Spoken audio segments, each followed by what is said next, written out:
होऊन जातोय, पण विरोधकांकडे कोणत्याच योजना नाहीत, कोणतीच कामं नाहीत. म्हणून जनतेला काय सांगावं तर फक्त महायुती सरकारवर टीका करायची, लाडकी बहीण योजनेवर टीका करायची, इतकंच काम विरोधकांकडे राहिलंय. त्याच्यामुळे सुरुवातीला त्यांनी तुम्हाला सांगितलं होतं ही योजना फसवी आहे, ही योजना निवडणुकीचा जुमला आहे, पैसे तुम्हाला मिळणार नाही.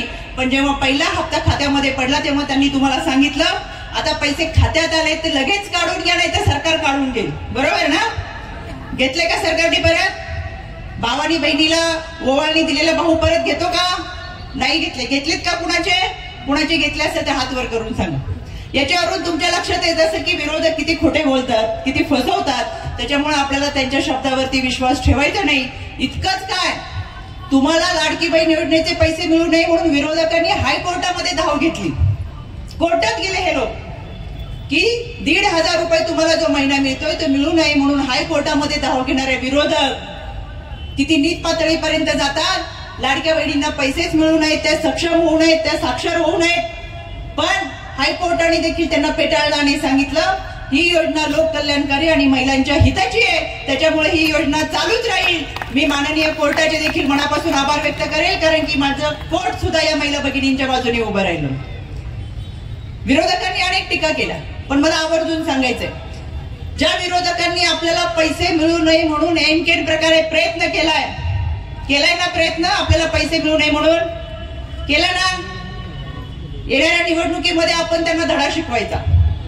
महाविकास आघाडीने आपल्याला पैसे मिळू नये म्हणून फार प्रयत्न केले. त्या महाविकास आघाडीला येणाऱ्या विधानसभेच्या निवडणुकीमध्ये आपल्याला धडा शिकवायचा आहे. म्हणून काय करायचंय? आदरणीय वळसे पाटील साहेबांच्या 2 नंबरचा अनुक्रमांक घड्याळासमोरील बटन दाबून वळसे पाटील साहेबांना प्रचंड मतांनी विजयी करायचं. महाराष्ट्रामध्ये जिथे जिथे आपले उमेदवार आहेत, एकनाथ शिंदे साहेबांचं धनुष्यबाण असेल, देवेंद्रजी फडणवीस साहेबांचं कमळ असेल आणि आदरणीय अजितदादांचं घड्याळ असेल, आपले नातेवाईक, मित्रपरिवार, गोताळा, सासर, माहेर, जिथं कुठं आपलं कोणी असेल त्यांना आवर्जून सांगा या 3 चिन्हासमोर आपल्याला बटन दाबायचंय. जिथे जिथे हा उमेदवार असेल त्या ठिकाणी आपल्याला मतदान करायचंय. त्याच्यामुळे आमच्या महिला भगिनी या जाहिरातीमध्ये फार एक्सपर्ट असतात. साहेब, मला तुम्हाला आवर्जून सांगायचं, एखाद्या साडीची जाहिरात करायची असेल तर आम्हाला बीबीसी न्यूज किंवा चॅनलची गरज पडत नाही. एखाद्या महिलेनी साडी घेतली तर दुसऱ्या दिवशी दुकानासमोर रांग लागते, एवढी मोठी जाहिरात आमच्या महिला भगिनी करतात. बरोबर ना? त्याच्यामुळे आता ही जाहिरात पण आपल्याला करायची. ज्यांनी आम्हाला लाडकी बहीण दिली त्या निमित्तानं आम्ही त्यांचे आभार व्यक्त करतोय. आणि म्हणून यासाठी आपल्याला महायुती सोबत राहायचंय, पाठिंबा द्यायचंय आणि सहकार्य करायचंय.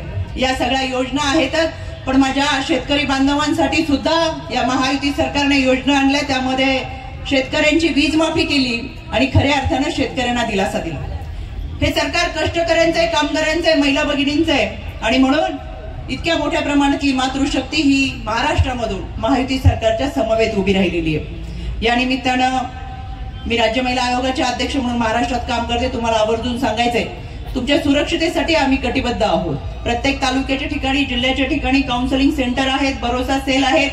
कोणत्याही कौटुंबिक हिंसाचाराच्या घटना असतील तर तुम्ही आता भारतीय न्याय संहिता कायद्याप्रमाणे घरातून सुद्धा तक्रार देऊ शकता. तुमच्या सुरक्षितेची जबाबदारीसाठी आम्ही तुमच्या सोबत आहोत.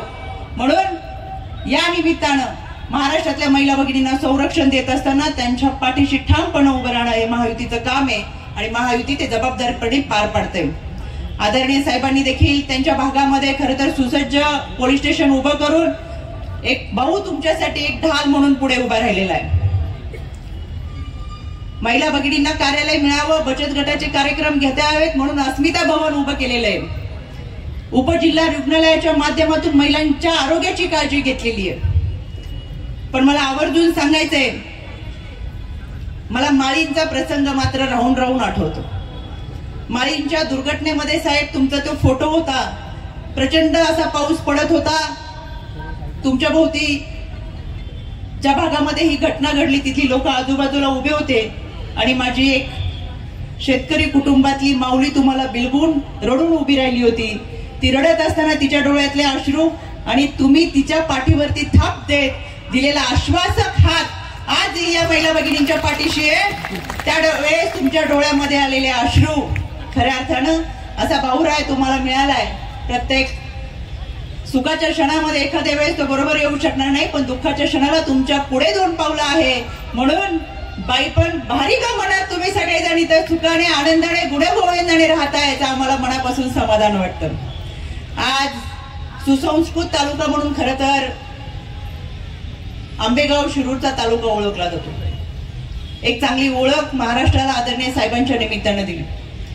साहेब कायम सांगतात, विरोधकांनी आपल्यावर किती टीका केली तरी आपण विरोधकांवर टीका करायची नाही, कारण आपण विकास कामाच्या माध्यमातून लोकांच्या समोर जाऊ. आपली विकास कामच इतक्या मोठ्या प्रमाणात आहे की ही जनता आपल्या समवेत आहे.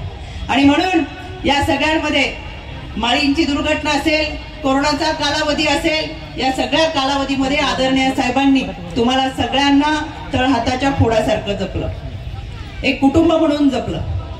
हे सगळं करत असताना माझ्या तालुक्याच्या जनतेला काही कमी पडू नये यासाठी त्यांनी आटोकाट प्रयत्न केले.